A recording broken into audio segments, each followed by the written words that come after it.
I was sitting in my kitchen peeling potatoes for Sunday dinner when I heard my daughter-in-law Jessica's voice drifting through the open window. She was in the backyard talking on her phone, and her voice had that sharp edge it always got when she thought no one was listening. "I swear to God, Sarah, if I have to spend one more Sunday in this dump, I'm going to lose my mind," she said, and I froze, potato peeler in hand, water running in the sink. Richard's mother acts like this house is some kind of palace when it's literally falling apart. The roof leaks, the floors creak, there's probably mold in the walls. I mean, who lives like this in 2024? My chest tightened, but I kept listening, kept peeling that potato, even though my hands had started shaking. And the worst part is we're going to be stuck dealing with this mess when she dies. Richard says we'll have to sort through all her junk and probably pay to have the house demolished, because who would want to buy this piece of shit? It's worthless, absolutely worthless, and she's too stubborn to sell it and move into a decent apartment where she belongs. I set down the peeler, walked away from the window, and sat at my kitchen table, the same table where I had fed my son. Richard breakfast every morning for 18 years, the same table where I had helped him with his homework, where we had celebrated birthdays and holidays, where my late husband James and I had shared thousands of meals and cups of coffee, and this table, this house, this life I had built was worthless. A burden, something to be demolished and forgotten. And in that moment, sitting in my kitchen with Jessica's cruel words echoing in my head, I made a decision that would change everything. That would teach Jessica exactly what worthless really meant, that would show her and my son what happens when you take someone for granted, when you dismiss their life, their home, their worth. My name is Mary Elizabeth Foster. I'm 68 years old and I have lived in this house for 43 years. I bought it with my husband James in 1981 when we were young and broke and full of dreams. It was a small 2-bedroom bungalow in a quiet neighborhood, nothing fancy, nothing impressive, just a simple house with good bones and a big backyard. Perfect for raising a family. We couldn't really afford it. The mortgage stretched our budget to the breaking point, but we loved it. Loved the hardwood floors and the built-in bookshelves and the way the afternoon sun came through the kitchen window, and we made it ours. We painted every room. We refinished the floors. We planted a garden, we fixed what broke, and improved what we could. And we raised Richard, here our only child, our pride and joy. Richard was born in 1983, 2 years after we bought the house, and this house was the only home he ever knew. He took his first steps on these creaky hardwood floors. He learned to ride a bike in this driveway. He had birthday parties in this backyard. He brought home report cards that we hung on the refrigerator. He had friends over for sleepovers and video game marathons. He went to prom from this house. He left for college from this house. And when James died suddenly of a heart attack in 2010, when Richard was 27, this house became my sanctuary. My connection to everything I had lost, my husband's presence was in every room, in every corner, and I couldn't imagine ever leaving. Couldn't imagine selling the home where we had been. Happy, where we had raised our son, where we had built a life. Richard met Jessica in 2015. They were both working at the same tech company in downtown Atlanta, and when he brought her home to meet me, I wanted to like her. I really did. I wanted to welcome her into our family, wanted to be the kind of mother-in-law who had a warm relationship with her son's wife. But from the very first visit, I could see Jessica's judgment, could see her looking around my house with barely concealed disdain. Could see her cataloging every worn piece of furniture, every outdated fixture, every sign that this house was old and lived in and not the sleek modern home she thought a successful tech professional should live in.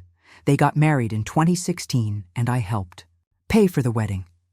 Despite Jessica's mother, Claire, insisting she wanted to handle everything, James and I always saved for Richard's wedding. I told them, please let me contribute, and I gave them $15,000 money I had carefully saved and invested, money that represented years of putting away a little bit each month, and Jessica took it, smiled, said thank you, and then planned a wedding that cost 3 times that much and made sure everyone knew Most of it was paid for by her family, not by Richard's poor widowed mother in her little rundown house. After they got married, they bought a house in a new development, one of those cookie-cutter subdivisions where every house looks the same and costs $500,000. It had granite countertops and stainless steel appliances and an open floor plan, and Jessica loved showing it off, loved hosting dinner parties and making sure everyone knew this was what success looked like. This was what you could achieve if you worked hard and didn't settle for a falling-apart bungalow in an old neighborhood. And every time I visited, which wasn't often because Jessica made it clear I wasn't particularly welcome, I felt her comparing her house to mine, felt her silent. Judgment felt her wondering how Richard could have come from such humble beginnings. But I kept inviting them to Sunday dinner, kept cooking Richard's favorite meals, kept trying to maintain the relationship we had always had before Jessica. Before marriage, before she started poisoning him against me. And they came most Sundays at least. Richard did. Jessica often had excuses, had other plans, had work to do, had a headache, had anything that would keep her from spending time in my worthless house. And when she did come, she would sit at my table with that pinched expression, picking at her food, checking her phone, counting the minutes until she could leave, until she could go back to her perfect house with her perfect countertops and forget about the burden of her husband's mother. I never complained, never said anything, never let on that I noticed her disdain, because Richard loved her and I loved Richard, and I didn't want to be the mother-in-law who caused problems, who complained, who made my son choose between his wife and his mother. So I smiled and I cooked, and I pretended not to notice, and I died a little bit inside every time Jessica looked around my home with contempt, every time she made a comment about how the neighborhood was changing, or how I really should update, or how I must be lonely in this big old house all by myself. But that day, that Sunday, when I heard her on the phone calling my house a dump, calling it worthless, saying it would need to be demolished, saying I was too stubborn to move something inside me, snapped something that had been bending and bending under the weight of her disrespect, finally broke, and I realized I was done. Done being polite. Done pretending not to notice. Done accepting crumbs of respect from my son and his wife. Done being treated like a burden, like an obligation, like someone whose feelings didn't matter. And I decided right then and there that if Jessica thought my house was so worthless, she was about to get exactly what she wished for. I finished making dinner that night, didn't let on that I had heard anything, acted perfectly normal when Richard and Jessica came inside from the backyard. We sat at my worthless table in my worthless house and ate pot, roast and potatoes and green beans, and Jessica pushed food around her plate and checked her phone and made small talk that felt like obligation. And Richard told me about work, about a project he was leading, about how busy he was, and I smiled and nodded and asked questions. And inside, I was planning, "Mom, are you okay?" Richard asked at one point, "You seem quiet." "I'm fine, sweetheart." I lied. "Just tired. I think I might be coming down with something." "You should rest more," Jessica said quickly, almost eagerly. "Maybe think about somewhere that would be easier to maintain. You know, a nice senior apartment where you wouldn't have to worry about all this upkeep." She gestured vaguely around my kitchen, and I wanted to scream, wanted to throw my pot roast at her, wanted to ask her who the hell she thought she was to tell me where I should live. But instead, I smiled and said, "Maybe you're right, Jessica. Maybe it is time to think about downsizing." The look of triumph on her face made me want to vomit. She thought she had won, thought she had finally convinced the stubborn old woman to give up her precious house, thought she was one step closer to not having to deal with me or my worthless property. But she had no idea what I was actually planning. The next day I called my lawyer. Eugene Carter had handled James's estate when he died, had helped me with various legal matters over the years, and I trusted him. "Eugene, I need to make some changes to my will," I said. Significant. "Changes? Of course, Mary. When would you like to come in?" "Today, if possible." I said, "This is urgent." I went to Eugene's office that afternoon, and I laid out what I wanted. "I want to leave the house to Jessica," I said. and Eugene's eyebrows shot. Up to your daughter-in-law, not to your son. To Jessica, specifically. I confirmed, with certain conditions that I'll explain, and I want to make sure Richard knows this was deliberate, that this was my choice, that Jessica got exactly what she deserves. Mary, what's going on? Eugene asked gently. Did something happen? And I told him everything, told him about Jessica's phone call, about years of disrespect, about being treated like a burden. Told him about my house being called worthless. Told him about Jessica's eagerness to see it demolished, and Eugene listened with growing understanding. So you want to give her the house she thinks is worthless, he said slowly. With conditions that will make it anything but worthless, is that right? Exactly, I said. I want her to get this house and everything that comes with it, and I want to make sure she can't just tear it down and sell the land. I want her to learn exactly what this worthless house is really worth.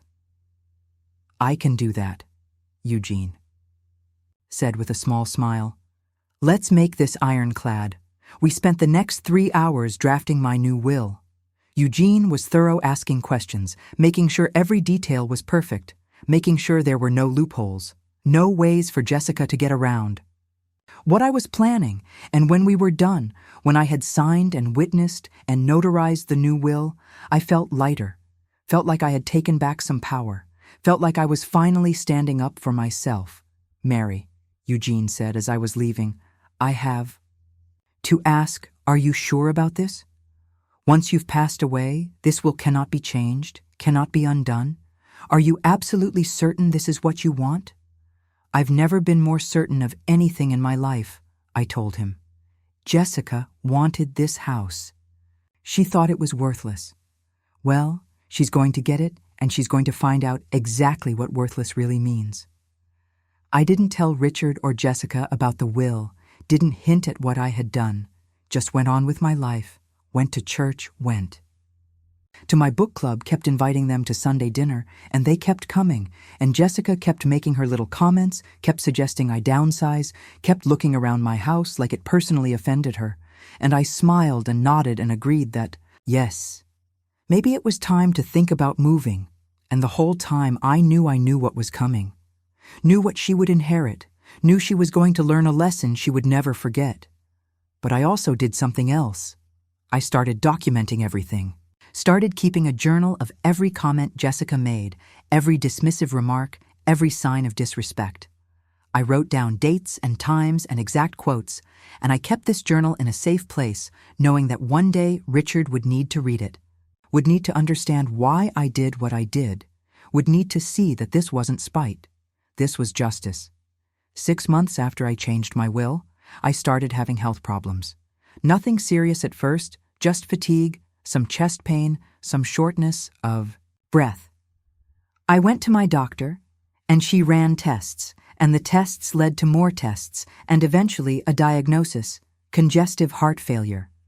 My heart was failing, not immediately, not catastrophically, but progressively.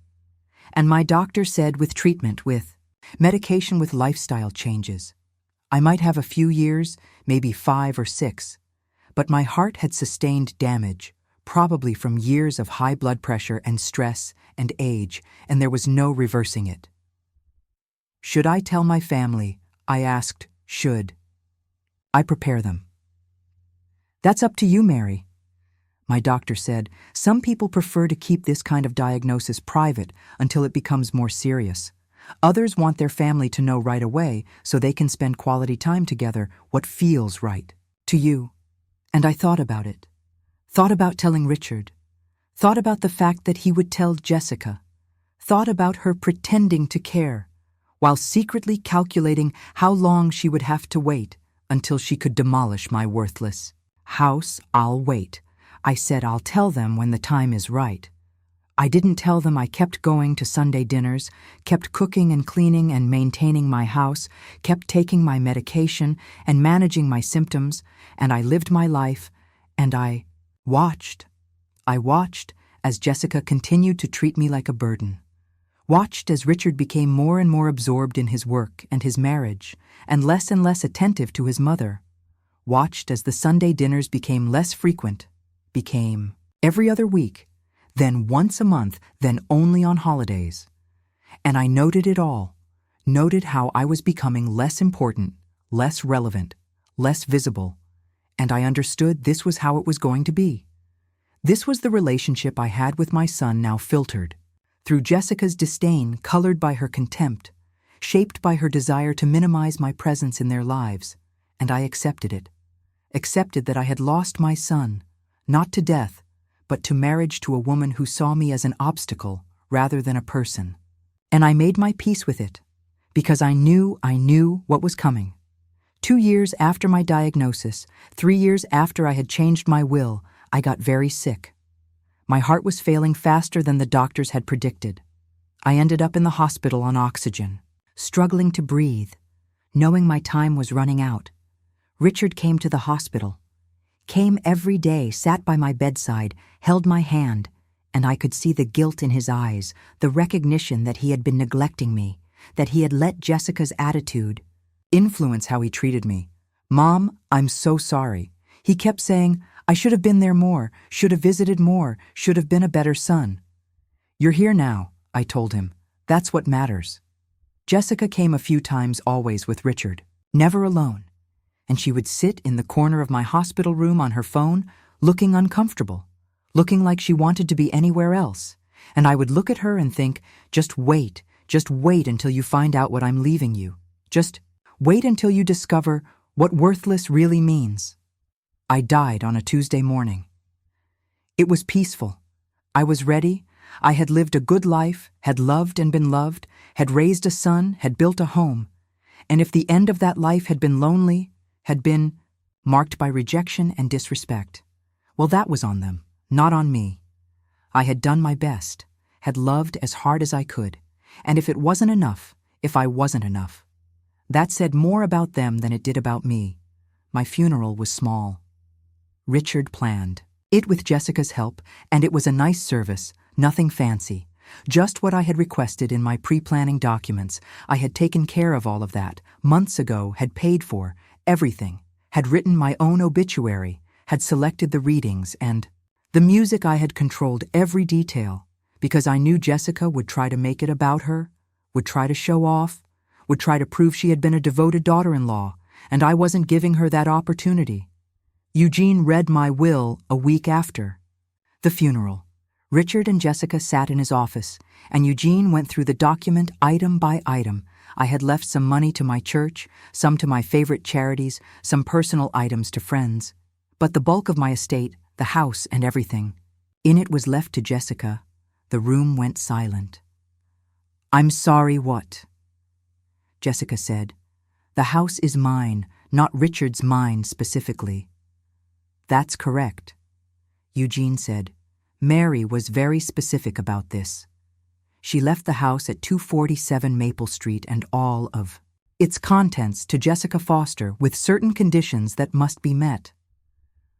"What conditions?" Richard asked, and I could hear the confusion in his voice, could hear him trying to understand why I had done this.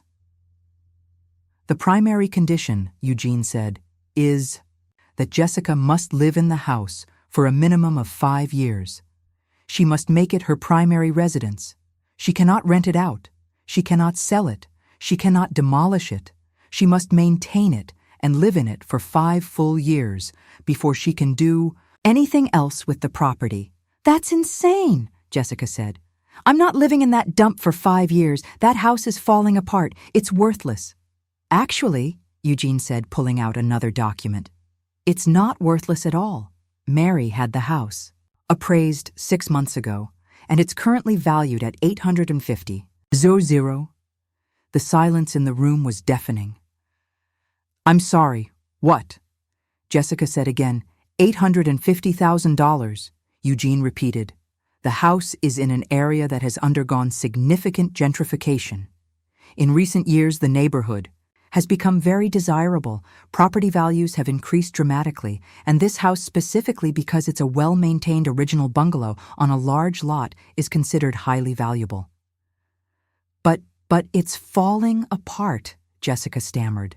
"The roof leaks, the floors creak, The roof was replaced 4 years ago," Eugene interrupted. The floors creak because they're original hardwood, which adds to the value. The house has been meticulously maintained, and it sits on a lot that's nearly twice the size of standard lots in the area. Several developers have approached Mary over the years, offering to buy it, wanting to subdivide the lot and build 2 or 3 houses on it. She turned them all down, but that option would be available to whoever inherits if they choose to pursue it after the 5-year occupancy requirement is met. I wish I could have seen Jessica's face. Wish I could have seen the realization dawn that the house she had mocked, that she had called worthless, was worth nearly $1 million, that she was now bound to live in it for 5 years, whether she wanted to or not. "What if I refuse?" Jessica asked. "What if I don't accept the terms?" "Then the house goes to Richard." Eugene said, "But with the same conditions, he must live in it for 5 years before he can sell or develop it. And if both of you refuse, then the house will be sold and all proceeds will go to charity." Mary was very clear about this. She wanted to ensure the house was lived in and cared for, not immediately demolished or flipped. She wanted someone to appreciate it the way she did. "This is manipulation," Jessica said, her voice rising. "This is her trying to control us from beyond the grave. This is a legally binding will," Eugene said firmly. "And these are Mary's final wishes. You have 30 days to decide whether you will accept the inheritance under these terms. After 30 days, if you haven't accepted, the house will automatically transfer to the charity clause." Richard and Jessica left Eugene's office in stunned silence. And I wish I could have been there. Wish I could have heard their conversation, could have seen Jessica's face as she realized she had been played, had been outsmarted by the stubborn old woman in the worthless house. But I couldn't be there, so I had done the next best thing I had left. Them letters. Letters that Eugene was instructed to give them 2 weeks after the will reading, after they had time to process, after they had time to argue and discuss and try to figure out what to do. And in those letters, I told them everything. Letter to Richard said, "My dearest Richard, I know you're confused right now, probably hurt, probably angry, wondering why I left the house to Jessica instead of to you. And I want you to understand, this was not a rejection of you. This was a lesson for both of you, but especially for her.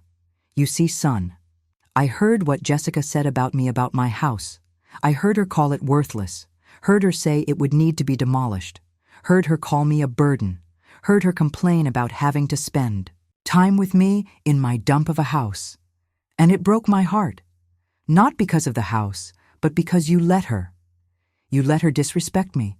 You let her poison your view of me. You let our relationship deteriorate because it was easier than standing up to your wife. I don't blame you entirely. I know marriage is complicated. I know you have to prioritize your spouse. But son, there's a difference between prioritizing your spouse and abandoning your parent. There's a difference between building a new life and discarding your old one, and you crossed that line. You let Jessica's contempt become your neglect, and I was left alone in my worthless house, wondering what happened to my boy, the one who used to hug me and tell me I was the best mom in the world, the one who valued family, who appreciated what he had, who understood sacrifice. I gave Jessica the house because she needs to understand something. She needs to understand that things have value beyond their surface appearance, that old and worn doesn't mean worthless. That character and history and love can make a place valuable, even if it doesn't have granite countertops and stainless steel appliances. And by making her live there for 5 years, by forcing her to actually inhabit the space she dismissed, I'm hoping she'll learn to see it differently, to understand why I loved it, to appreciate what it actually is, a home. And son, I'm hoping you'll learn something too. I'm hoping you'll learn that your mother wasn't a burden, wasn't an obligation, wasn't someone to be tolerated and dismissed. I was a person who loved you, who raised you, who sacrificed for you, who deserved your respect and your time and your appreciation, not just when it was convenient, but always. And If it took dying and leaving you a complicated inheritance for you to realize that, then so be it. The journal I've left with Eugene. Documents everything. Documents every dismissive comment, every missed visit, every sign that I had become less important to you, and I want you to read it. I want you to understand what your marriage to Jessica cost us, and I want you to decide if that was worth it, if Jessica's contempt was more valuable than your mother's love. I love you, Richard. I always have, and I always will, but love doesn't mean accepting mistreatment, doesn't mean allowing yourself to be dismissed and disrespected. I hope you and Jessica figure out what to do with the house. I hope you move into it and live there and learn to see it. The way I did, I hope it becomes a home to you, the way it was to me. But if you can't, if Jessica can't, if the two of you decide my final gift is too much of a burden, then let it go. Let the charity have it. Let someone else appreciate it. Because that would tell me everything I need to know about whether my son really understood what mattered. All my love, always, Mom. My letter to Jessica was different, was less kind, was more direct. Jessica, you don't know me. You never tried to know me. You looked at my house and saw worthless. You looked at me and saw burden. You looked at my life and saw something beneath you, something to be pitied or dismissed, and you never once considered that you might be wrong. Well, here's the truth. That worthless house you mocked is worth $850. $0 that dump you complained about is sitting on prime real estate in one of Atlanta's most up-and-coming neighborhoods. That falling-apart bungalow you couldn't wait to demolish is exactly the kind of property developers are desperate to get their hands on, and now it's yours. Congratulations, you get to live in the house you despised for 5 years. You get to wake up every morning in the place you called a burden. You get to walk on the floors you said were falling apart. You get to live in the neighborhood you said was declining. And you get to do all of this knowing that the woman you dismissed, the mother-in-law you treated with contempt, knew exactly what she had, knew exactly what it was worth, and chose to give it. To you, anyway, not as a gift, but as a lesson. I heard you, Jessica, that Sunday 3 years ago when you were in my backyard talking on your phone. I heard every word you said about my house, about me, about how you couldn't wait for me to die. So you could bulldoze this place and be done with it. And in that moment, I decided you were going to get exactly what you wished for. You were going to inherit my house, but you weren't going to get to destroy it. You were going to have to live in it, to care for it, to maintain it for 5 years. And in those 5 years, I hope you learn something. I hope you learn that value isn't just about appearance, that old doesn't mean worthless, that a life lived in a place gives it meaning, that matters more than any renovation or update. I hope you walk through the rooms where I raised my son, where I loved my husband, where I built a life, and I hope you feel ashamed. I hope you realize what you missed, what you could have had if you had treated me with even basic respect. I hope you learn that people are more than what they own, that worth is more than what things cost, that family is more than an obligation, but I'm not counting on it. I'm not counting on you having some grand revelation or transformation. I think you're probably angry right now, probably feeling manipulated, probably complaining about how unfair this is, and that's fine. That tells me everything I need to know about the kind of person you are. Richard deserves better than he deserves. Someone who values family, who respects his mother, who understands that love isn't about new houses and perfect kitchens. It's about showing up and being present and appreciating what you have. But he chose you. He chose your contempt over my love. And he's going to have to live with that, just like you're going to have to live in my worthless house for the next 5 years. Enjoy it, Jessica. I hope every creaky floorboard reminds you of what you said.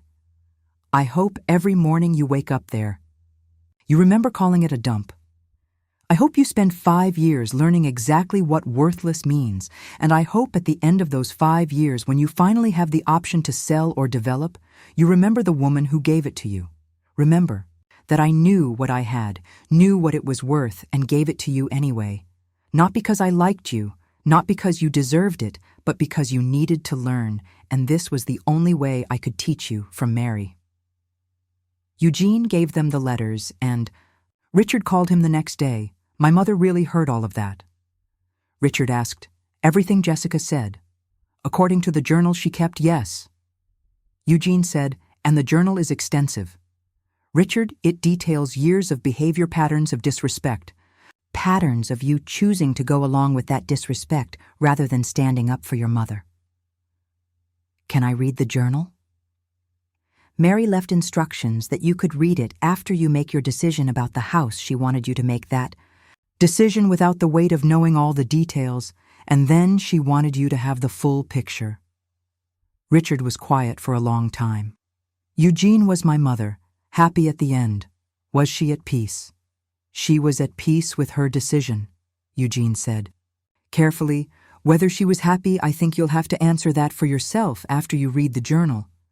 Richard and Jessica had to make a choice, and it tore their marriage apart.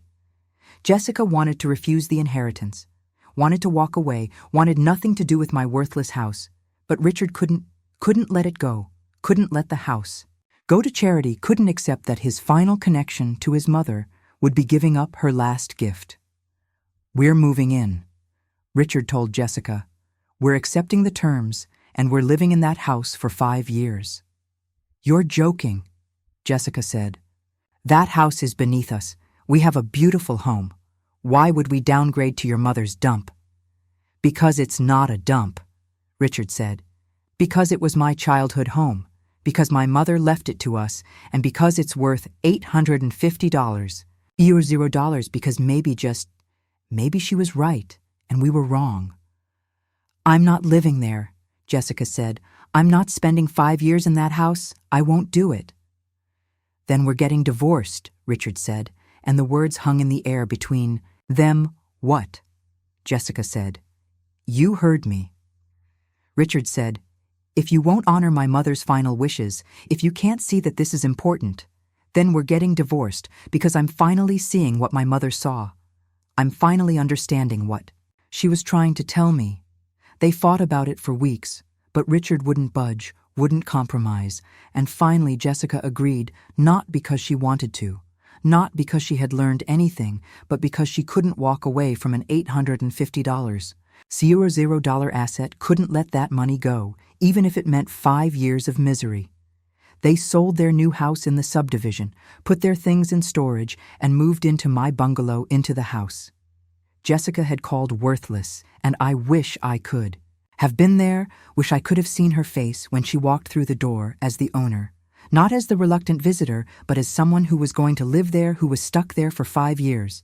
Wish I could have seen her looking at my worn furniture, my outdated kitchen, my creaky floors, and realizing this was her life now, for better or worse. Richard read my journal. Eugene gave it to him the day after they moved in, and Richard spent hours reading it, reading every entry, every documented incident, every time Jessica had been dismissive, every time he had gone along with it, every time I had felt hurt and dismissed and less important, and when he finished reading, he understood. He understood what he had lost, what he had allowed to happen, what his marriage to Jessica had cost him, and he called Eugene, "My mother documented everything." Richard said, his voice thick with emotion. "Every Sunday, we missed every comment Jessica made every time I chose my wife over my mom. It's all here, and Eugene, I was terrible, I was so terrible to her." "She loved you anyway," Eugene said gently. "She always loved you, Richard. She just wanted you to understand. She wanted you to see." "I see it now," Richard said. "I see it, and I hate myself for it, and I don't know how to make it right when she's not here anymore." "You make it right by honoring her memory," Eugene said, "by living in that house and appreciating it, by understanding what she was trying to teach you, by being better, by learning from this." And Richard tried. He really did. He started noticing things about the house, things I had done, details I had maintained, the way the built-in bookshelves had been custom-made to fit James's book collection, the way the garden had been carefully planned with plants that bloomed in sequence, so there was always color. The way the hardwood floors had been refinished every few years to keep them beautiful. The way every room told a story, held a memory, meant something. And Jessica noticed none of it. Jessica spent those first few months complaining about everything, about the small closets, about the one bathroom, about the lack of a garage, about the old appliances, about the neighbors who were too friendly, about the neighborhood that was too quiet, about everything. And Richard started to see her differently. Started to see her the way I had seen her, as someone who valued surface over substance, who couldn't see beauty in anything that wasn't new and expensive. And perfect. Their marriage deteriorated quickly, without the buffer of their perfect house, without the distraction of their perfect life. They were forced to actually look at each other, actually talk to each other, and they didn't like what they saw. Richard saw a woman who was shallow and cruel, who had poisoned his relationship with his mother, who cared more about appearances than about actual love or loyalty.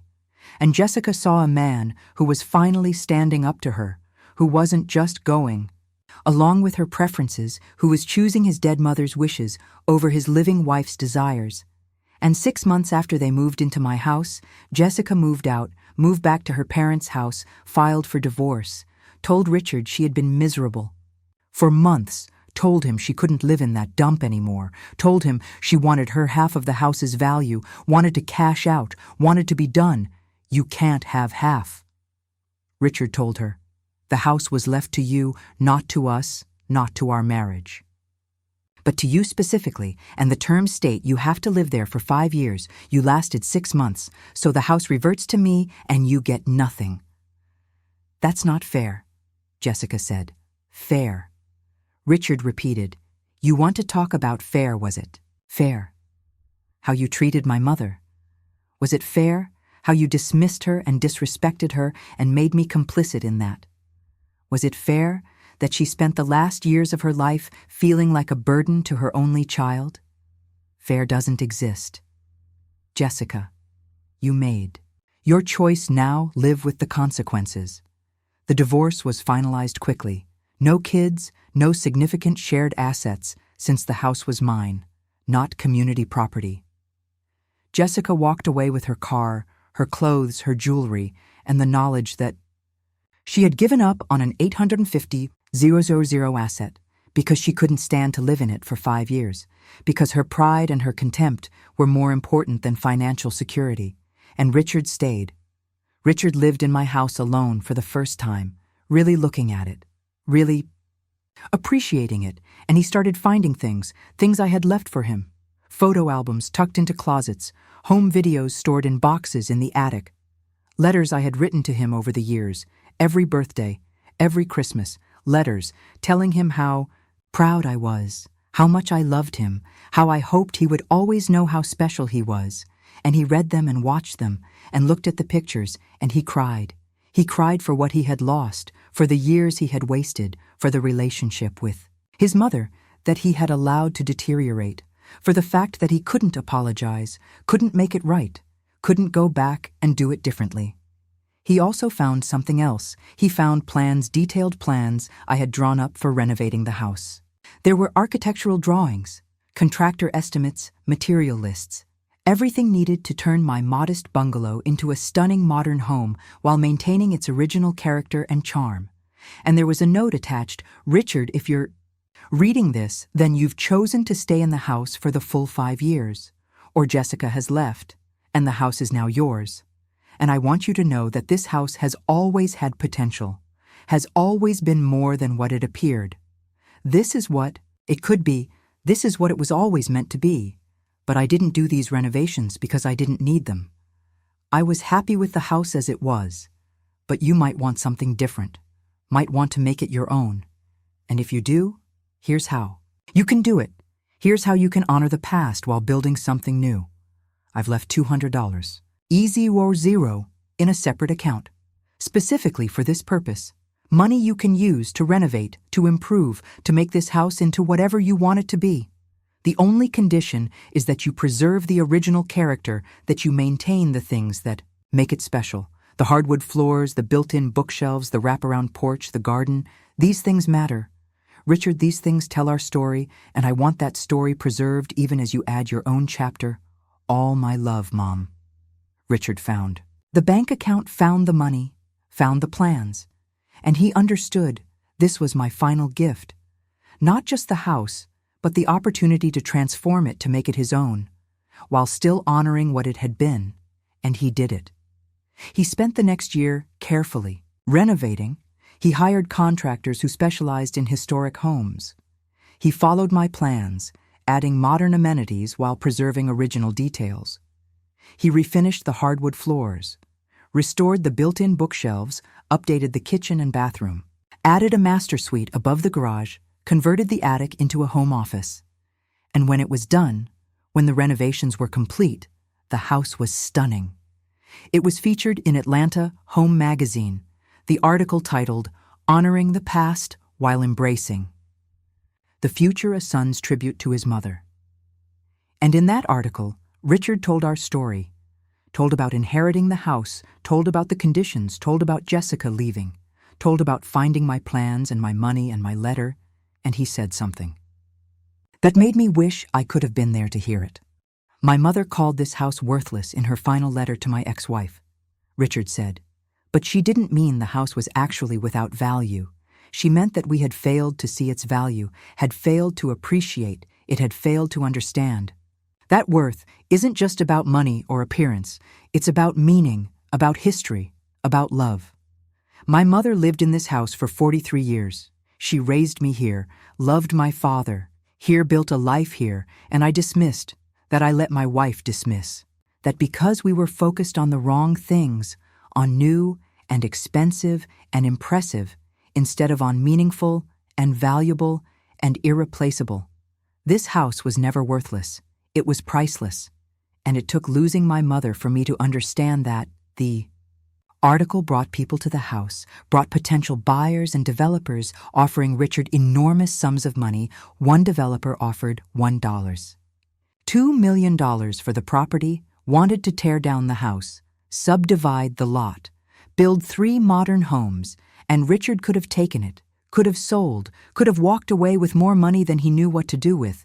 But he didn't. He kept. The house kept living in it, and he started something new. He started inviting people to the house. People who had lost parents, people who were estranged from family, people who needed to understand that sometimes you don't appreciate what you have until it's gone.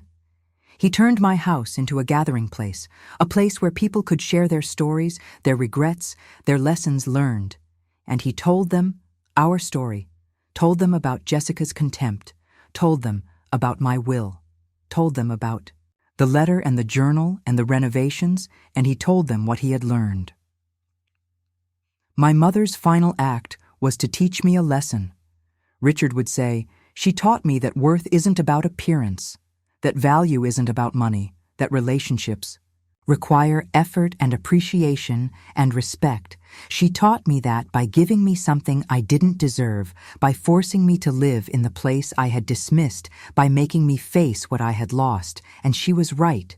She was right about everything, and I would give anything to tell her that, to apologize, to make it right. But I can't. So instead, I'm telling you, I'm sharing her lesson.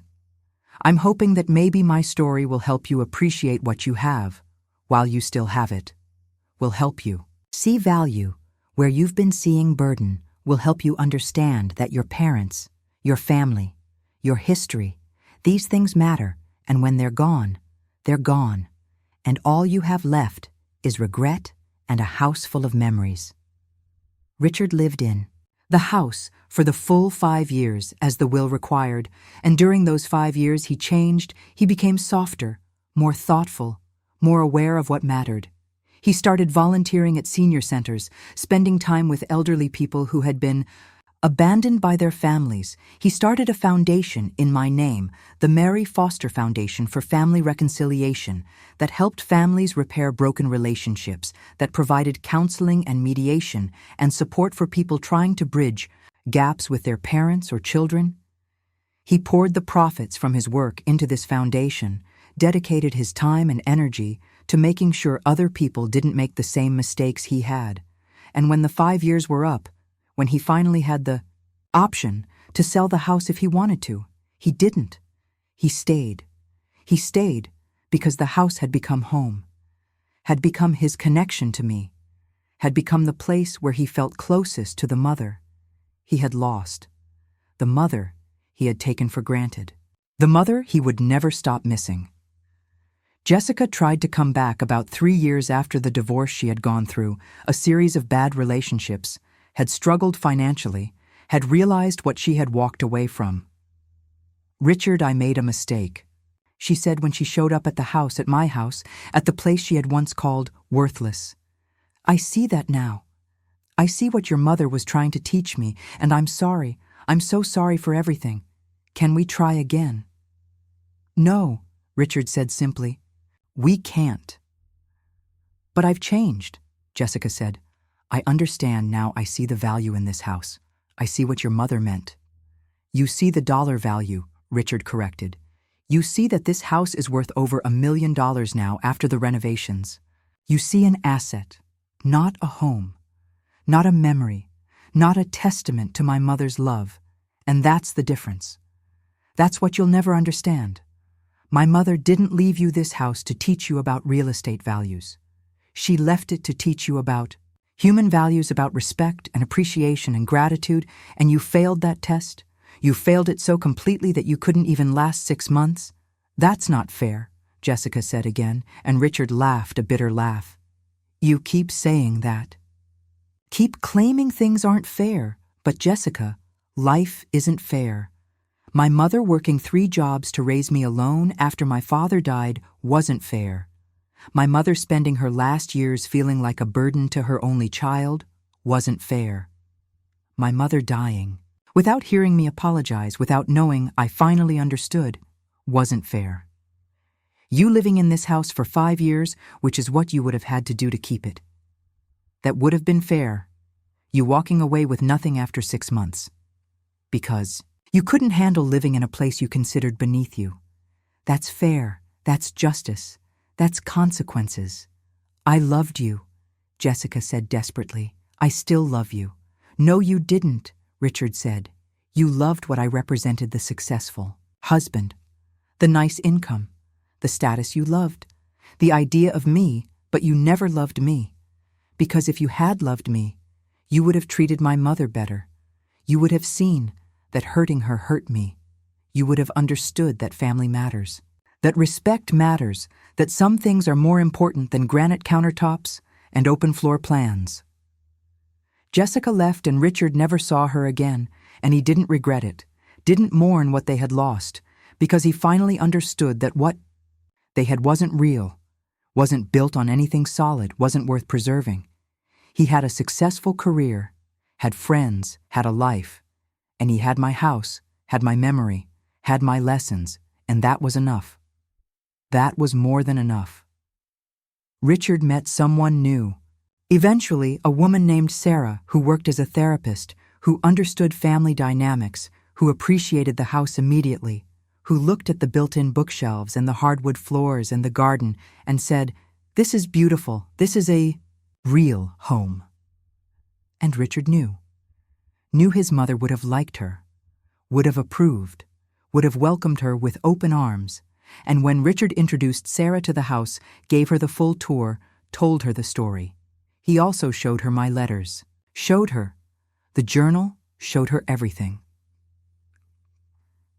"Your mother was remarkable," Sarah said when she finished reading.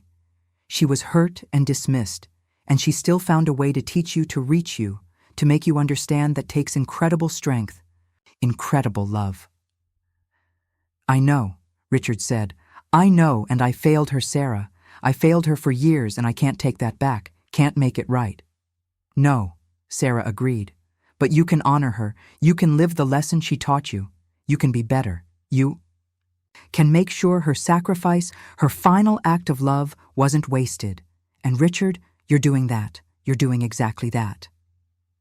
They got married 2 years later, had the wedding in the backyard of my house in the garden I had planted and tended for 40 years under the trees, James and I had put in when Richard was a baby. It was a small ceremony, just close friends and family, and before they exchanged vows, Richard said something. He said, "My mother isn't here today, and that's my fault. That's the consequence of years of taking her for granted, of letting someone else's contempt become my neglect. But her presence is here in every part of this house, in every corner of this garden.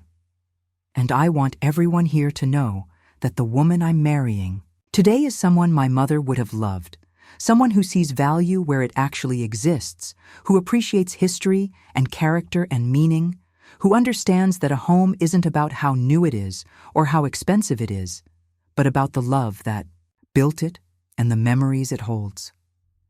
Sarah and Richard had a daughter 2 years after that. They named her Mary after me, and Richard cried when she was born. Cried because his mother would never meet. Her granddaughter would never hold her, would never see that her name would continue, would never know that her son had finally learned, had finally understood, had finally become the man she had raised him to be. But he told his daughter Mary about her grandmother, about the sacrifices, about the love about the house, and as little Mary grew up in my house, in the house her great-grandmother had lived in, Richard made sure she knew the story, made sure she understood, made sure she appreciated what she had. "This house," Richard would tell her, "was your great-grandmother's most precious possession, not because it was expensive, not because it was fancy, but because it was home, because it was where she loved and was loved, and she left it to us to teach us a lesson about what really matters." Little Mary would run through the same rooms I had walked through, would play in the same backyard where Richard had played, would sleep in the bedroom that had once been her father's, and Richard would watch her and think about me, about how I had done the same thing, had watched him grow in this house, had loved him in these rooms, had built a life in these walls, and he finally understood. He understood what he had taken for granted, understood what Jessica had dismissed, understood what was really worthless and what was priceless. It's been 15 years since I died. 15 years since Richard read my will. 15 years since he learned that the house he had dismissed was worth nearly $1 million. 15 years since he moved into my home and learned to see it the way I did. And in those 15 years, the house has become something new, something that honors the past while embracing the future. It's been renovated and restored, featured in magazines, visited by people who want to understand how to preserve history while making a home their own. And Richard has become something new too, has become the man I always hoped he would be: thoughtful, grateful, appreciative, someone who understands that worth isn't about appearances, that value isn't about money, that family matters, that respect matters, that love requires action, not just words. Jessica, I heard, remarried to a wealthy developer and lives in a mansion in Buckhead, with every modern amenity, every expensive finish, everything she thought she wanted. And according to mutual friends, she's miserable, is constantly comparing, constantly wanting more, constantly feeling like what she has isn't enough because she never learned the lesson, never understood that happiness doesn't come from things, doesn't come from status, doesn't come from having the biggest house or the most expensive countertops.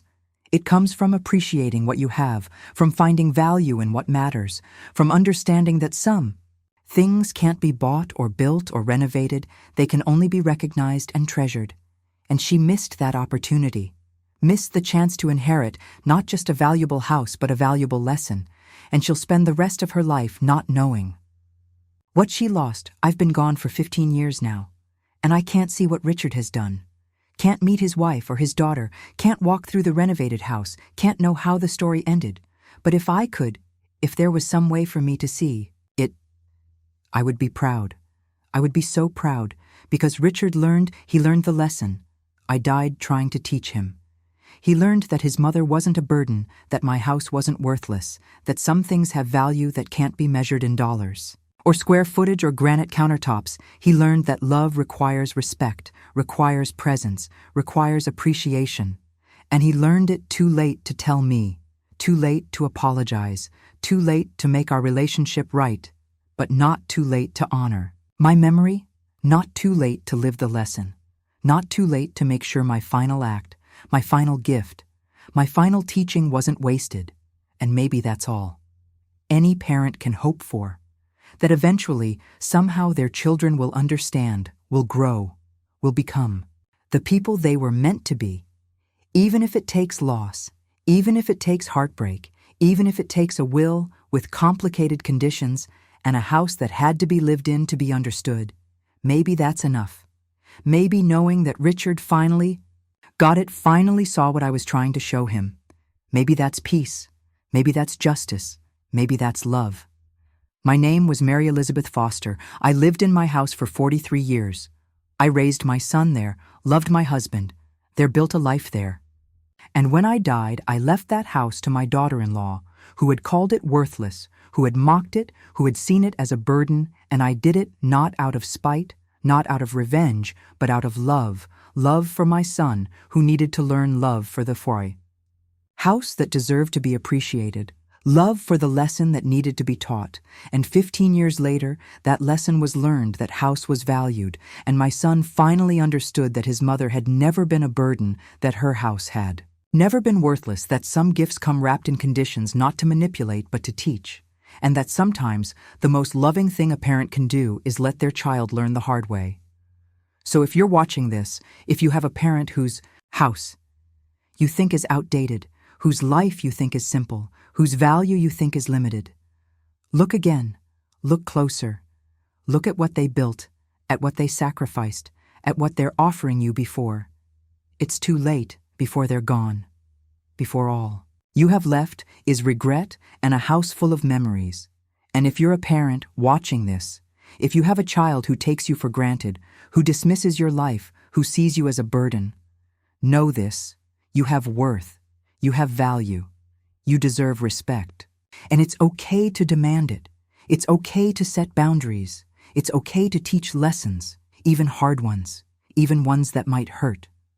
Because sometimes that's what love looks like. Not soft and easy and accepting, but firm and clear and unwavering love that says, I matter, my life matters, and I will not be dismissed. My daughter-in-law called me a burden, called my house worthless, said it should be demolished. And I smiled, and I left her exactly what she thought was worthless. And in doing so, I taught her and my son the most valuable lesson they ever learned: that worth isn't about appearances, that value isn't about money, that respect and appreciation and gratitude, these things matter more than any granite countertop or stainless steel appliance ever could.